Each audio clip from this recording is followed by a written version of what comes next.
Sore itu, matahari condong ke barat, melemparkan bayangan panjang pepohonan yang tumbuh di halaman Masjid Al-Hikmah, satu-satunya masjid besar di desa Kertajaya. Suara azan asar belum terdengar, namun halaman masjid sudah bersih, lantainya berkilau, dan sajadah telah tersusun rapi, seolah setiap detil masjid ini berbicara tentang keteraturan dan ketegasan. Berdiri sosok yang selama bertahan-tahan menjadi penjaga sekaligus penguasa tak tertulis rumah Allah itu. Pak Haji Ramli, usianya sekitar 62 tahun. Rambutnya sudah penuh uban, tapi wajahnya tetap bersih, bercahaya.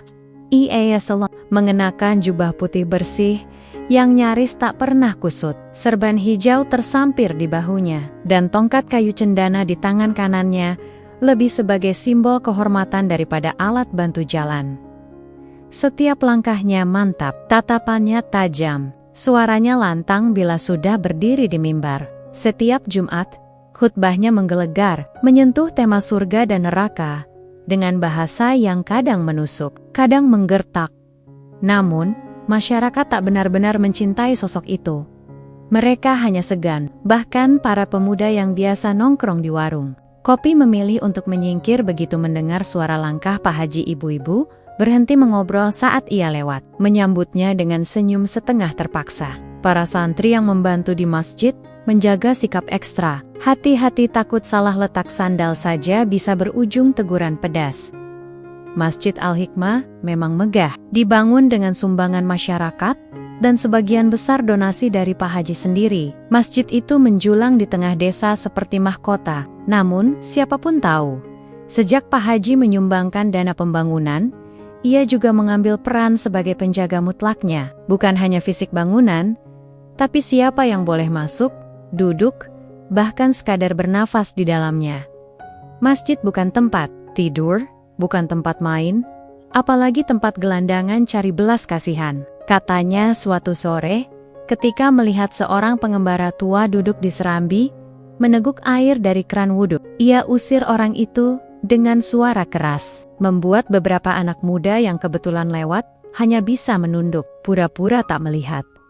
Warga desa memang masih menghormatinya sebagai tokoh agama. Ia hafal puluhan hadis, fasih membaca kitab kuning, dan dikenal selalu salat di awal waktu. Tapi di balik itu semua, sikap kerasnya seringkali membuat orang merasa jauh. Ia tidak senang melihat anak kecil berlari-lari di halaman masjid. Jika ada ibu-ibu yang terlalu lama duduk di serambi sambil mengobrol, ia akan mendekat dan memberi isyarat agar segera pergi. Masjid bukan pasar, ucapnya singkat, bogi sabajian. Sikap itu adalah bentuk menjaga kesucian rumah Allah. Tapi bagi banyak lainnya, itu adalah batas tak terlihat yang membuat mereka tak nyaman untuk benar-benar mendekat. Apalagi bagi orang-orang kecil, anak yatim, pengembara, dan siapapun yang hidupnya tak sebersih dan setertib Pak Haji. Sore itu, setelah membersihkan tempat wudhu, Pak Haji berdiri di ambang pintu masjid. Ia menatap lantai berubin marmer, sambil merapikan sajadah yang tampak miring satu jari. Ia tidak menyadari bahwa dari kejauhan, seorang bocah laki-laki sedang memperhatikannya dengan kagum, sekaligus takut. Bocah itu bernama Ilham, anak yatim dari dusun sebelah. Tapi sore itu bukan giliran Ilham muncul. Ceritanya akan datang nanti. Seperti takdir yang pelen-pelen menyusup di antara sela waktu, Pak Haji berdehem, lalu masuk ke dalam masjid. Suasana sunyi menyambutnya. Ia membuka Al-Quran besar di rak mimbar, membacanya perlahan dengan suara dalam yang bergetar. Wala ta'ziru waziratun wizra ukhra, sebuah ayat tentang keadilan Allah dan tanggung jawab masing-masing jiwa. Bagi Pak Haji, menjaga masjid adalah bentuk ibadah tertinggi. Ia rela tak ke sawah, bahkan menolak beberapa undangan hajatan warga karena menganggap menjaga kesucian masjid lebih penting dari sekadar bersilaturahmi. Namun di sisi lain, ia menilai setiap tindakan manusia di sekitarnya dengan ukuran yang terlalu sempit.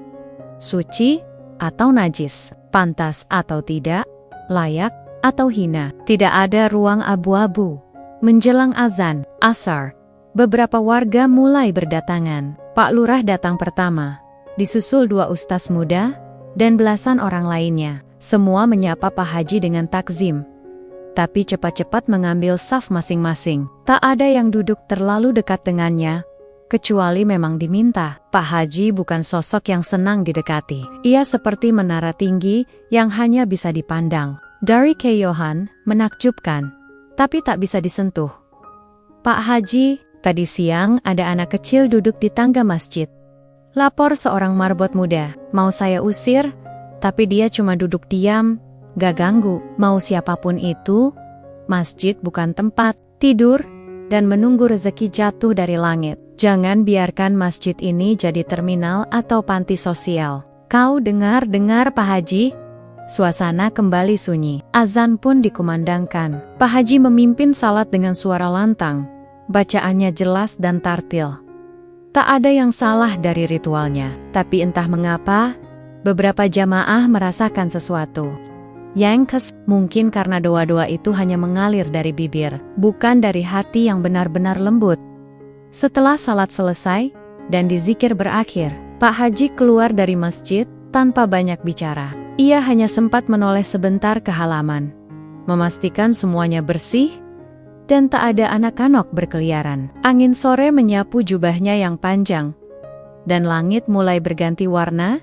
Di benaknya, tak ada ruang untuk toleransi. Baginya, menjaga martabat masjid adalah harga mati. Dan ia tak tahu bahwa martabat yang dijaganya itu suatu hari akan menjadi tembok tinggi yang memisahkan dirinya dari doa-doa manusia yang pernah ia abaikan. Dan di ujung desa, tak jauh dari ujung pandangnya, kaki-kaki kecil sedang berjalan mendekat membawa kisah yang akan menguji batas antara kesucian bangunan dan sucinya hati manusia. Angin malam berembus pelan, membawa dingin yang menggigit kulit. Desa Kertajaya, yang biasanya hangat dan ramai saat sore, kini mulai senyap. Lampu-lampu rumah telah padam satu persatu, menyisakan cahaya temaram dari Masjid Al-Hikmah yang masih menyala terang. Serambi masjid itu bersih, sepi, dan dingin. Dan di sanalah, sesosok kecil tampak duduk bersandar di pojok dinding, memeluk sebuah tas kain usang yang telah pudar warnanya. Namanya Ilham. Usianya baru 12 tahun tapi, wahanya, memuat kelelahan seperti lelaki dewasa. Pipi kurusnya mengering, matanya sembab oleh angin, dan kakinya hanya dibungkus sandal jepit yang sudah aus. Di dalam tas kecil yang selalu dibawanya, hanya ada 2 potong baju lusuh, selembar sarung robek, dan 1 Al-Quran tua dengan sampul. Itu satu-satunya warisan dari ayahnya sebelum kecelakaan tragis merenggut nyawa kedua orang tuanya. Setahun lalu, Ilham sudah beberapa hari berjalan dari dusun seberang. Ia mencari tempat berlindung. Awalnya ia tinggal bersama bibinya, tapi kemiskinan membuatnya diusir halus. Bukan tak sayang Ham, tapi hidup kami sudah berat. Begitu kata bibi yang mengurus 5 anak sendiri. Maka malam ini, langkah Ilham membawanya ke pelataran Masjid Al-Hikmah. Tak berniat mengganggu sepo-sepo papa, ia hanya ingin merebahkan diri sejenak. Mungkin semalam saja, agar esok bisa berjalan lagi ke desa berikutnya. Ia duduk perlahan di pojok serambi, menatap bintang-bintang yang menggantung redup di langit. Suara malam begitu lirih, sesekali terdengar kokok ayam jantan dari kejauhan, atau angin yang menggesek dedaunan. Masjid itu sunyi, tapi tidak menyeramkan. Justru terasa damai. Ilham membuka tasnya, mengeluarkan Al-Quran dan membacanya pelan. Tartil meski lidahnya kadang tersendat karena kelelahan. Beberapa warga sempat melihat Ilham dari kejauhan. Ada yang pulang dari warung, ada yang melintas menuju rumah. Mereka melihat sosok kecil itu duduk dengan tenang di pojok serambi. Tapi tak satu pun yang mendekat, bukan karena tak peduli, tapi karena tahu siapa yang menjaga masjid itu. Warga hafal aturan tak tertulis di bawah pengawasan Pak Haji Ramli. Jangan tidur, jangan istirahat, jangan asing, jangan sembarang. Beberapa orang hanya menoleh sejenak, lalu berlalu tanpa kata. Seorang ibu muda sempat melangkah mendekat, tapi segera berbalik arah setelah melihat cahaya dari jendela rumah Pak Haji menyala. Tak ada yang ingin urusan panjang. Semua terlalu tahu konsekuensi dianggap melanggar kesucian masjid versi Pak Haji. Ilham tak tahu semua itu. Ia hanya tahu bahwa masjid adalah rumah Allah, tempat semua manusia boleh datang. Bahkan anak yatim sepertinya. Ia percaya, dari kecil, diajarkan bahwa orang seperti dia akan selalu punya tempat di sisi Allah.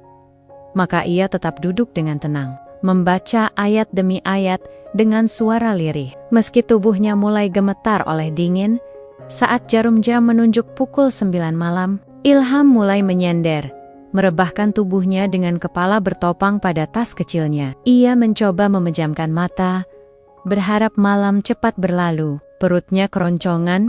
Terakhir kali ia makan adalah pagi tadi sepotong singkong yang diberi seorang petani tua di pinggir jalan. Tapi tak ada keluhan dari mulutnya. Ia hanya menggigit bibir, mencoba menahan getar tubuhnya sendiri. Ya Allah, malam ini aku nginep di sini ya. Aku nggak ganggu siapa-siapa. Aku cuma pengen istirahat sebentar aja. Doa itu hanya dalam hati. Bahkan suara napasnya pun ditahan, seolah takut keberadaannya mengusik suasana sakral tempat itu. Tapi Ilham tak pernah berniat menodai apapun. Ia hanya ingin tempat bernaung. Sesederhana itu. Sesaat sebelum tertidur, ia membuka kembali Al-Quran. Itu, membacanya dalam hati. Ucapannya pelan, nyaris tak terdengar. Lantunan suci itu menciptakan ruang hening yang tak kasat mata di sekitarnya. Bahkan malam pun seperti ikut dia mendengarkannya. Namun jauh di dalam sana, di balik jendela kamar di sisi barat masjid, Pak Haji Ramli membuka tirai dan mengintip ke arah serambi. Matanya menyipit saat melihat sosok kecil yang tak dikenalnya berselonjor di pojok masjid. Ia tak berkata apa-apa, hanya menatap lama, lalu menutup tirai dengan helaan napas pendek. Ilham tak menyadari itu. Ia sudah terlelap dalam dingin, menggigil di bawah langit malam yang penuh rahasia. Tak ada yang datang, membangunkan, atau menyelimuti. Tak ada tangan yang menyentuh dengan kasih. Tapi di sela tidurnya, Ilham masih menggenggam lembaran Al-Quran dengan kuat. Seakan itu satu-satunya sandaran yang masih ia punya di dunia ini. Sementara itu di pojok desa, suara gonggongan anjing terdengar sayup, disusul suara burung malam yang berkicau lirih. Malam terus berjalan, warga terus tidur, dan seorang anak yatim masih memeluk harapannya sendiri di serambi sebuah masjid yang terang, namun dingin dan sunyi, tempat yang seharusnya menjadi pelindung bagi mereka yang tak punya rumah lagi. Masjid Al-Hikmah malam itu menyaksikan sesuatu yang tidak dicatat oleh papan pengumuman, tidak ditulis dalam buku laporan takmir, dan tidak disampaikan lewat mikrofon masjid. Tapi langit mencatatnya, malaikat mencatatnya, dan kelak, malam itu akan menjadi saksi atas bagaimana sebuah rumah Allah pernah didatangi oleh seorang anak yang hanya ingin tidur, tapi dunia terlalu dingin untuknya.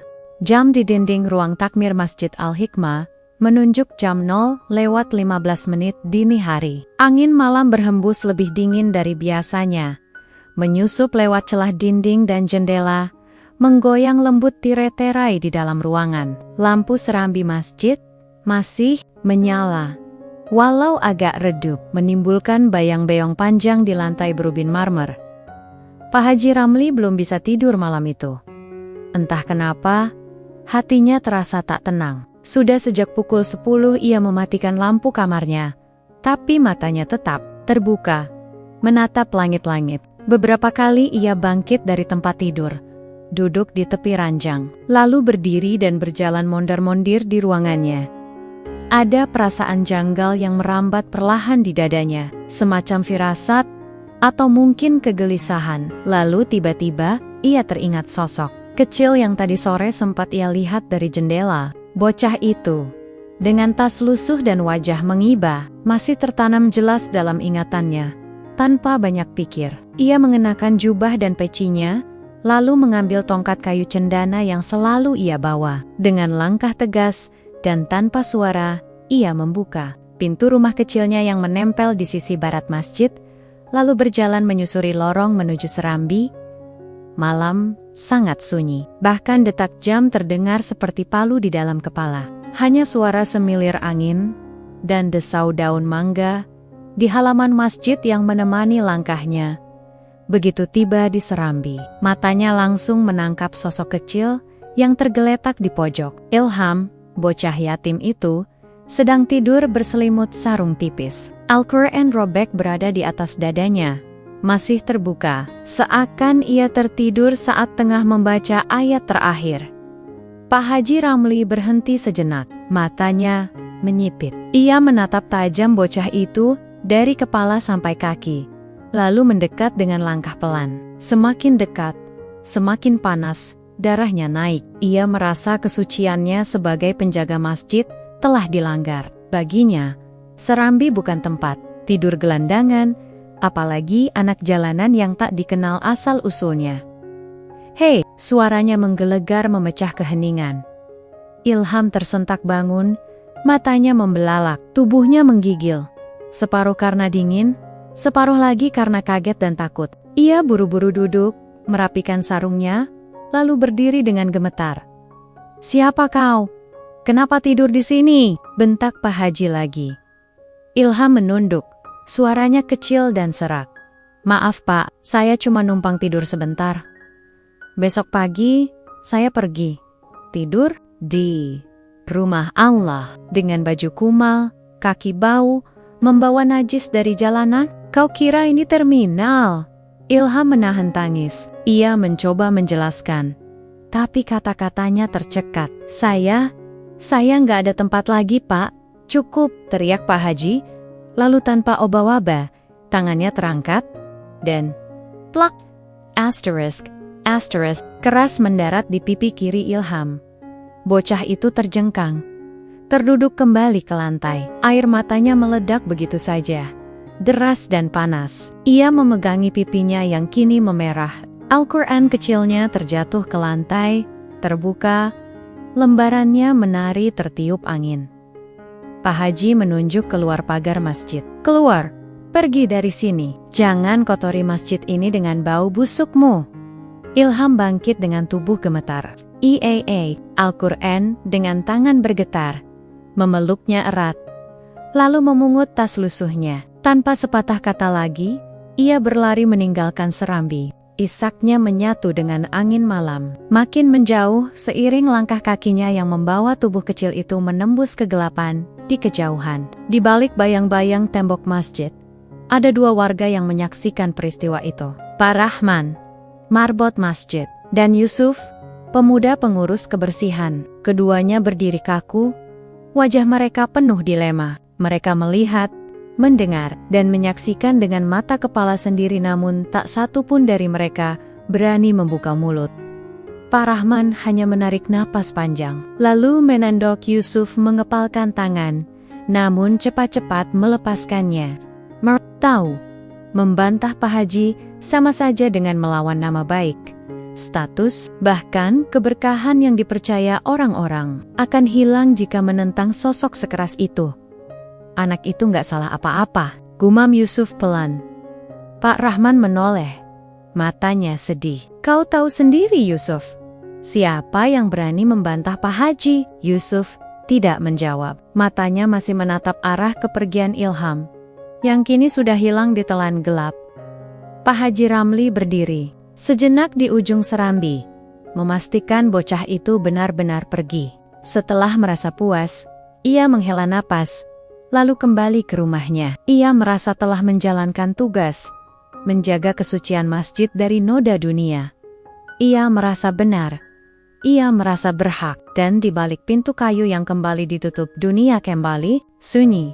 Namun angin malam masih berembus, menyapu halaman masjid dengan dingin yang lebih menusuk. Seolah langit ikut bersaksi atas kejadian barusan. Di pojok tiang masjid, Al-Quran tua yang sempat terbuka itu tadi, kini tertutup rapat di pelukan anak yang sudah menjauh.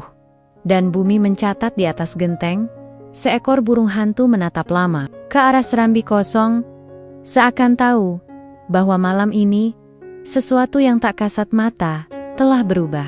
Sebuah tangan menampar bukan hanya pipi anak yatim, tapi juga menampar nurani, menampar kasih sayang, menampar ajaran yang selama ini hanya lantang dihotbahkan, tapi hilang saat dibutuhkan.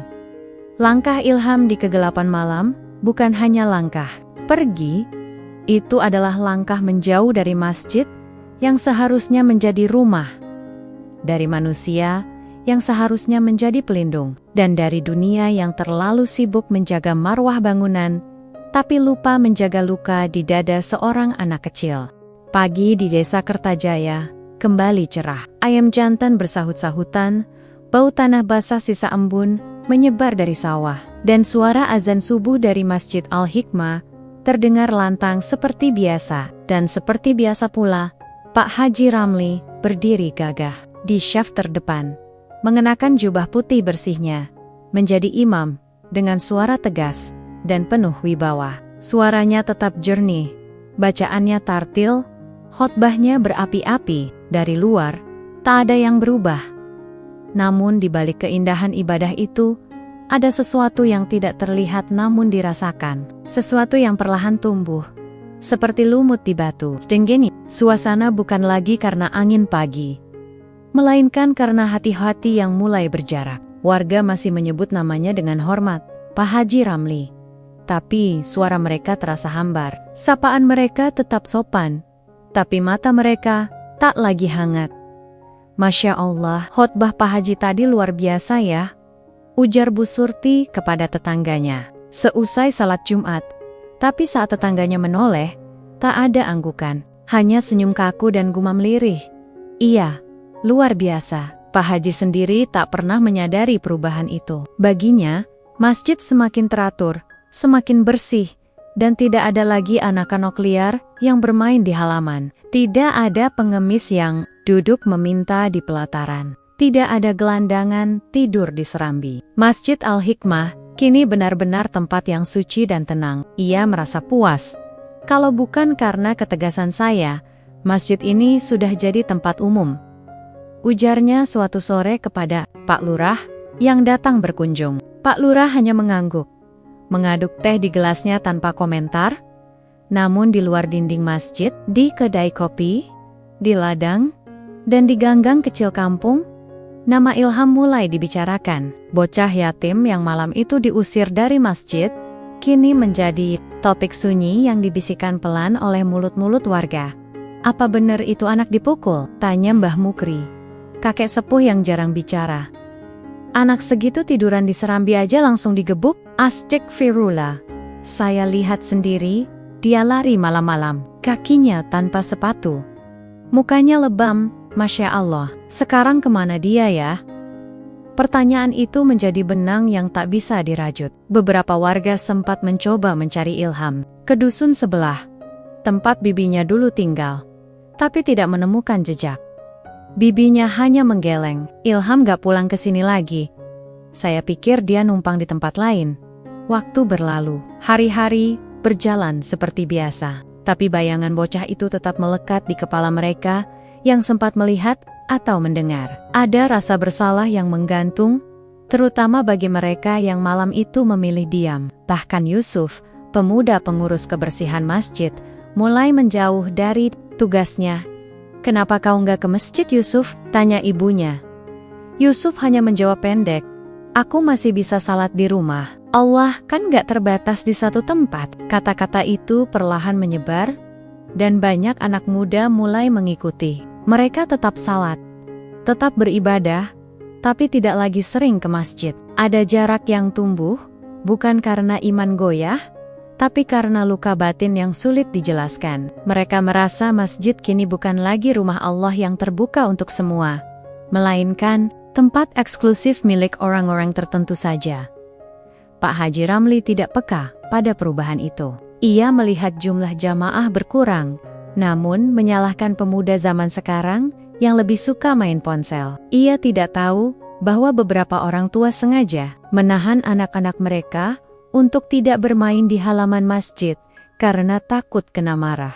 Ia tidak sadar bahwa khutbahnya kini lebih sering didengar dengan kepala menunduk bukan karena hormat, melainkan canggung. Di sela khotbah, Pak Haji kadang menyelipkan kalimat seperti, "Masjid ini adalah rumah Allah, tempat suci yang tak boleh dijadikan tempat rebahan orang tak bertanggung jawab." Dan kata-kata itu menusuk hati mereka yang tahu tentang ilham. Suatu hari, Pak Rahman, marbot tua yang sudah puluhan tahun membantu di masjid, datang membawa kabar. "Haji," ucapnya pelan.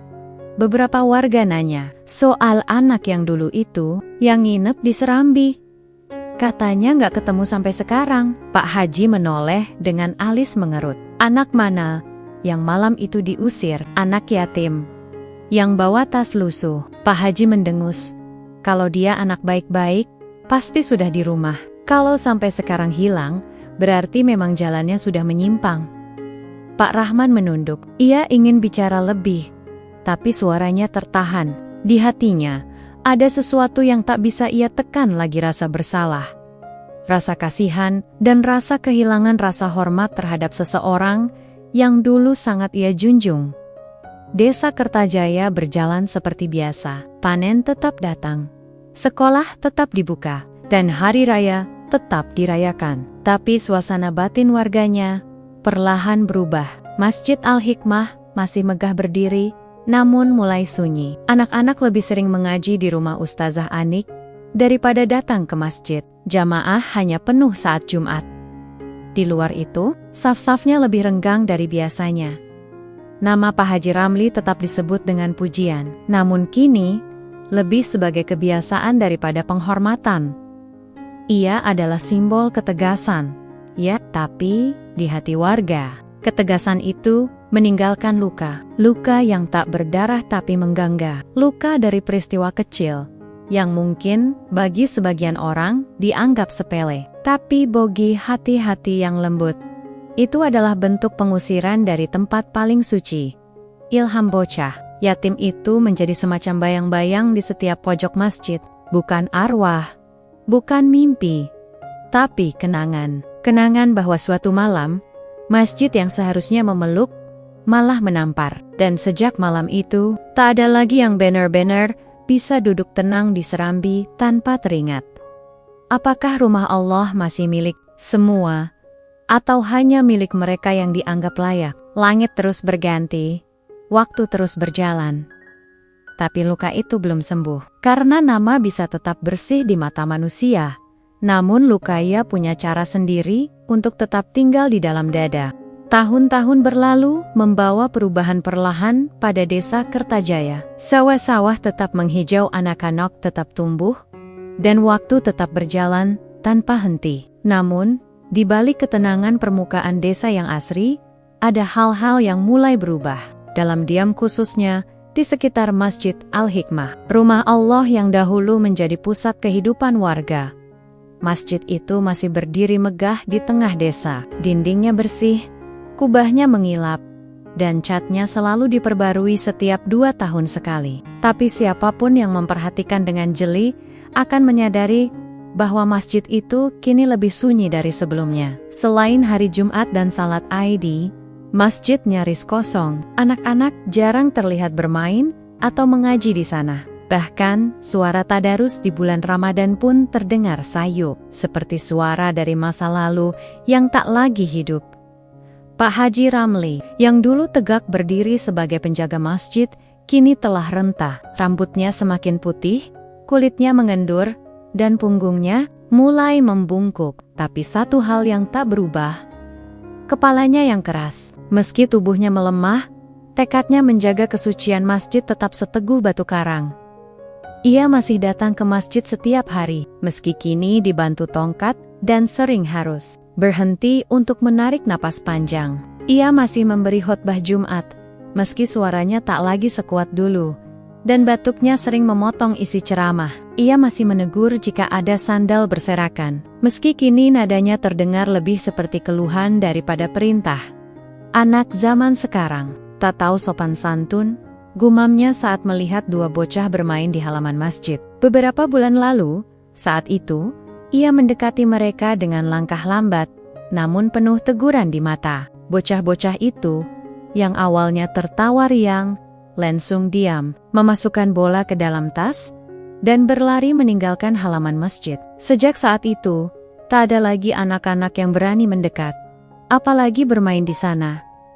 Banyak orang menganggap Pak Haji sebagai simbol ketegasan, tapi di balik itu, warga mulai menarik diri. Hati mereka menjauh, walau mulut mereka masih memanggilnya dengan sebutan terhormat. Pak Haji. Iya Pak Haji. Siap Pak Haji. Masya Allah Pak Haji. Sehat ya hari ini? Kalimat-kalimat itu masih terlontar, tapi lebih sebagai formalitas daripada penghormatan tulus. Orang-orang bicara padanya dengan senyum yang tipis dan langkah cepat. Tak ada yang berani berlama-lama. Mereka segan, bukan dekat. Pak Haji sendiri tak pernah benar-benar menyadari jarak itu. Atau mungkin ia sadar tapi memilih menolaknya. Ia merasa kesepian sebagai bentuk ujian iman. Ia meyakini bahwa menjaga kemurnian rumah Allah adalah tugas yang tak boleh diganggu oleh perasaan manusia. Tak semua suara harus didengar, katanya suatu hari pada Pak Rahman, sang marbot tua yang masih setia membersihkan masjid. Kedek, suara orang banyak, menyesatkan. Yang penting itu kebenaran, bukan keramaian. Pak Rahman hanya mengangguk, tak ingin memperpanjang. Ia terlalu tua untuk berdebat, dan terlalu bijak untuk membantah seseorang yang sudah hidup dalam benteng keyakinannya sendiri. Namun, di balik tembok keyakinan itu, suara-suara lain terus tumbuh. Suara ibu-ibu yang lebih senang mengaji di rumah. Ustazah Hanik. Suara para pemuda yang membentuk komunitas dakwah kecil di musala belakang kampung. Suara anak-anak yang lebih mengenal masjid dari buku pelajaran agama di sekolah daripada pengalaman langsung, dan yang paling sunyi, tapi paling kuat suara hati yang kecewa. Anak-anak yatim yang dulu diajarkan bahwa masjid adalah tempat yang aman bagi siapa saja, perlahan-lahan merasa asing. Mereka datang hanya saat benar-benar perlu, dan pergi secepat mungkin. Tak ada yang merasa masjid itu rumah. Tidak lagi, "Pak, boleh nggak aku nginep di masjid malam ini?" tanya seorang anak yatim kepada ibunya, suatu malam di musim hujan. "Jangan nak, nanti malah disangka gelandangan. Salat aja, terus pulang ya," jawab ibunya dengan suara lembut, tapi getir. Pak Haji tak pernah mendengar suara-suara ini. Atau, kalaupun ia dengar, ia abaikan. Ia percaya bahwa ketegasan tak perlu dibarengi dengan pengertian, bahwa aturan harus ditegakkan meski menyakitkan. Ia tetap berdiri, meski dalam sepi. Suatu sore, di tahun ke-7 setelah peristiwa Ilham, Pak Haji duduk sendiri di serambi masjid. Angin sore berembus pelan, membawa bau dedaunan dari halaman. Ia menatap langit yang mulai jingga, lalu melihat sekeliling. Tak ada anak-anak, tak ada remaja, bahkan tak ada orang dewasa yang dudak-dudak di pelataran. Masjid itu bersih dan hening. Indah, bisiknya pada diri sendiri. Suci. Namun, hatinya tiba-tiba terasa kosong. Hening yang ia puja, kini seperti gua tak berpenghuni. Suara tawa anak-anak yang dulu ia anggap mengganggu, kini justru terasa sebagai gema yang hilang. Ia menatap sajadah yang terlipat rapi, rak Al-Quran yang berderet rapi, dan lampu gantung yang menyala temaram. Semuanya sempurna kecuali satu. Masjid itu sepi. Ia menghela napas panjang. Tenggorokannya terasa kering. Ia mengusap dadanya perlahan, seperti mencoba menenangkan gejolak kecil yang tak bisa dijelaskan. Untuk pertama kalinya dalam bertahan-tahan, ia bertanya dalam hati, apakah semua ini benar? Namun pertanyaan itu hanya terdiam di dalam dada. Tak pernah terucap, tak pernah dijawab, karena suara hati tak pernah terdengar, jika telinga hanya mendengarkan pujian, bukan kebenaran. Pak Haji berdiri perlahan, tubuhnya gemetar di topang tongkat. Ia berjalan masuk ke dalam masjid, melewati sajadah yang sunyi menuju mihrab. Ia duduk di sana, menunduk lama sekali, hingga bayangan senja lenyap dari lantai marmer, dan malam turun tanpa suara. Di luar, Angin membawa pesan-pesan yang taksam, dan dari kejauhan, suara takbir sayup terdengar dari musala kecil di ujung desa tempat, yang kini lebih hidup daripada masjid utama. Dan suara Pak Haji masih ada, tapi tak lagi didengar, karena suara yang tidak pernah mau mendengar, akhirnya akan berbicara hanya kepada dirinya sendiri. Siang itu, mentari menggantung tepat di atas kepala. Desa Kertajaya terasa lebih tenang dari biasanya. Tak ada suara ayam berkokok, tak ada anak kecil yang berlari di jalanan. Angin berhembus lembut, membawa aroma bunga melati dan kain kafan. Di sebuah rumah berdinding bata yang bersih dan rapi, jenazah Pak Haji Ramli terbujur kaku. Tubuhnya tampak damai, wajahnya tenang, seolah tidur. Namun dingin yang menyelimuti tak bisa diingkari. Pak Rahman, marbot masjid yang paling setia, duduk di sisi jenazah dengan mata sendu, tangannya terus memegang tasbih. Namun bibirnya tak sepenuh hati mengucap zikir. Ia sudah tua, tapi matanya masih jernih menyimpan kenangan puluhan tahun bersama Pak Haji, kenangan yang pahit dan manis, tapi lebih sering berat sebelah. Beliau wafat dalam tidur tadi malam, kata seorang tetangga pelan, pada Yang Lain. Tapi sejak pagi, belum ada yang datang untuk memimpin salat jenazah. Kabar itu berembus cepat, seperti debu ditiup angin. Dalam waktu singkat, warga desa berdatangan. Satu persatu mereka melangkah masuk ke rumah Pak Haji menandok hormat di hadapan jenazah, namun hanya sebentar. Tak ada isak tangis, tak ada yang duduk lama untuk tahlil. Sebagian hanya mengangguk, membaca Al-Fatihah dalam hati, lalu berbalik pergi. Di ruang depan, beberapa tokoh masyarakat berkumpul. Pak Lurah, Ustaz Ma'ruf, Ustaz Hilmi, dan beberapa bapak-bapak lain yang dulu sering terlihat bersalaman dengan Pak Haji setelah salat Jumat. Namun hari itu, wajah-wajah mereka tampak tegang. Suara mereka pelan, seperti sedang menimbang beban yang tak kasat mata. Siapa yang akan jadi imam untuk salat jenazahnya? Tanya Pak Lurah pelan. Tak ada yang menjawab. Hening.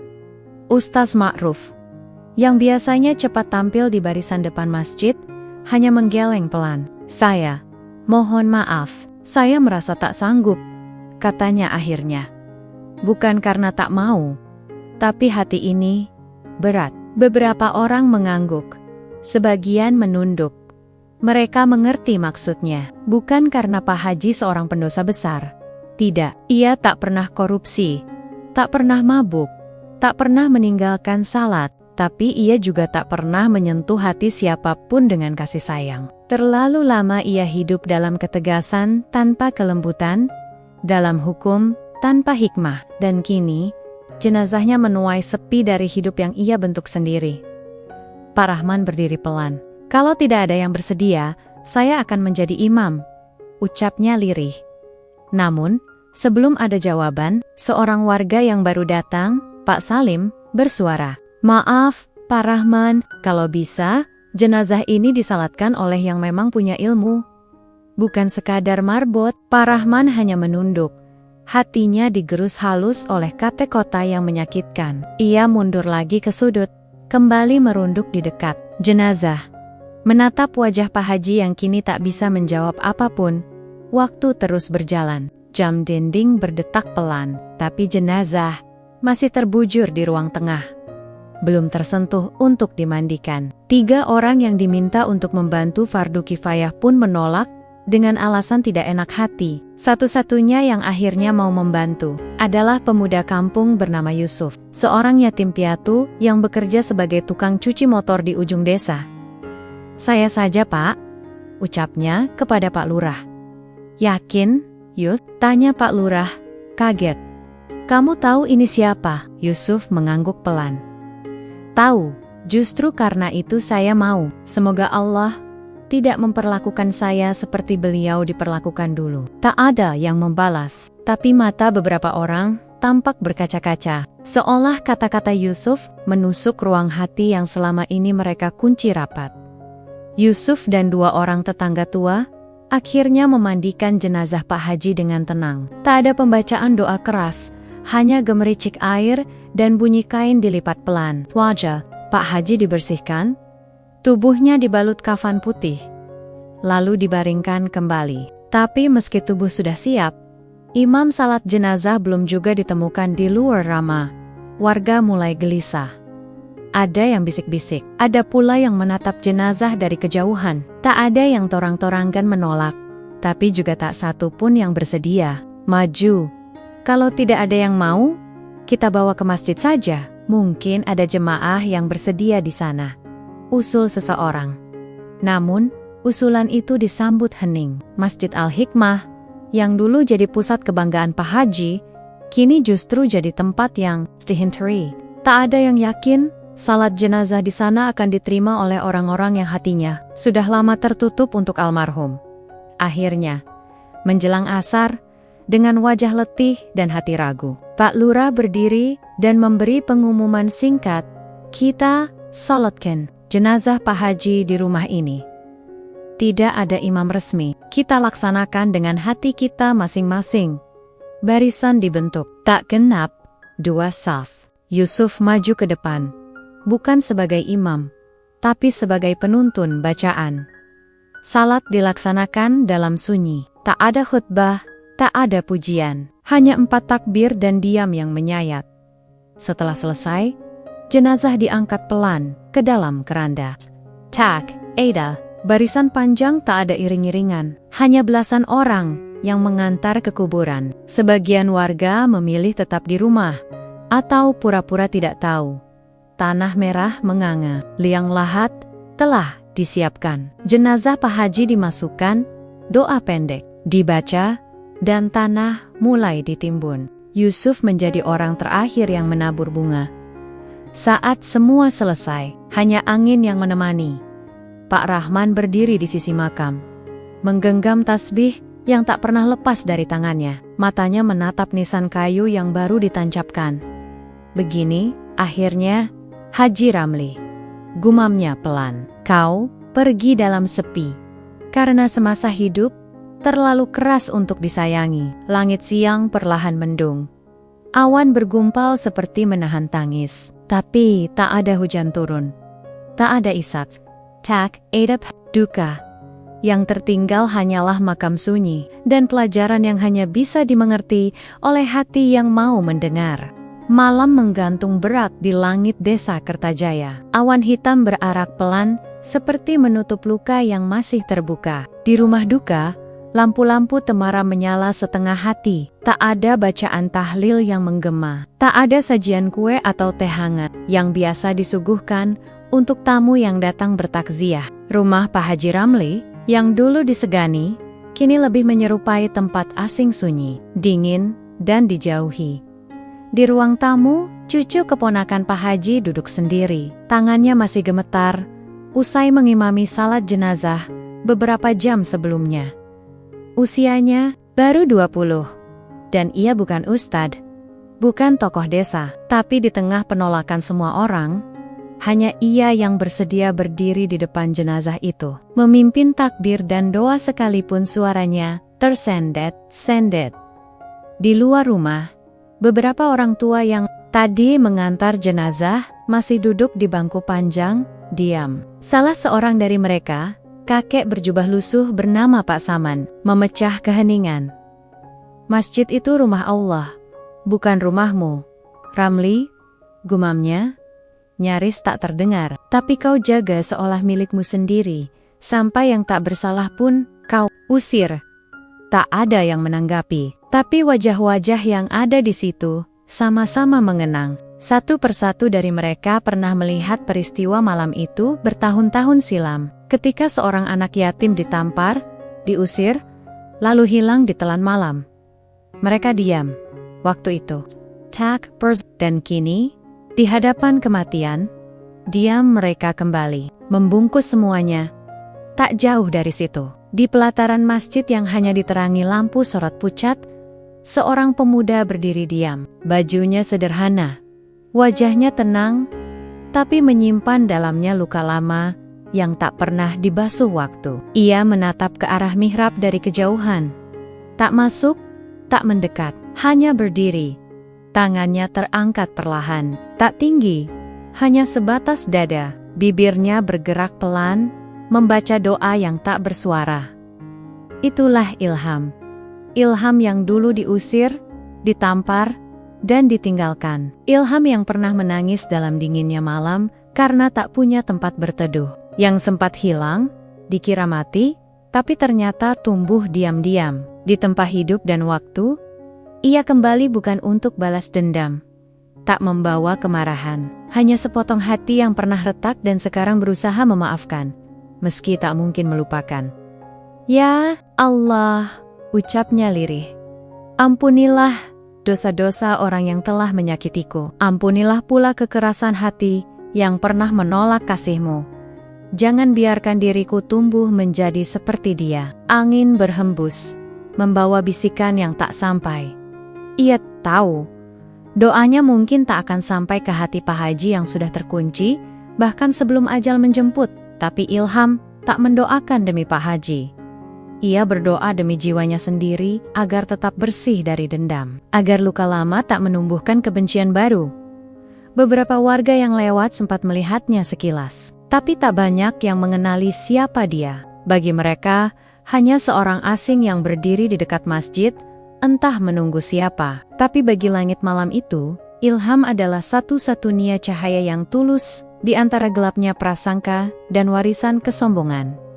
Ilham melangkah pelan ke sisi masjid, lalu duduk di serambi yang dulu menjadi saksi ia diusir tanpa ampun. Ia menatap langit. Awan tetap menggantung, tapi hujan belum turun. Seperti langit pun sedang menahan tangis. Tak lama kemudian, suara azan Isya berkumandang dari pengeras suara masjid, tapi tak ada yang menyahut. Tak ada langkah menuju masjid. Tak ada anak-anak yang berlomba-lomba mengambil wudhu seperti dulu. Masjid itu kini kosong, megah, tapi sunyi.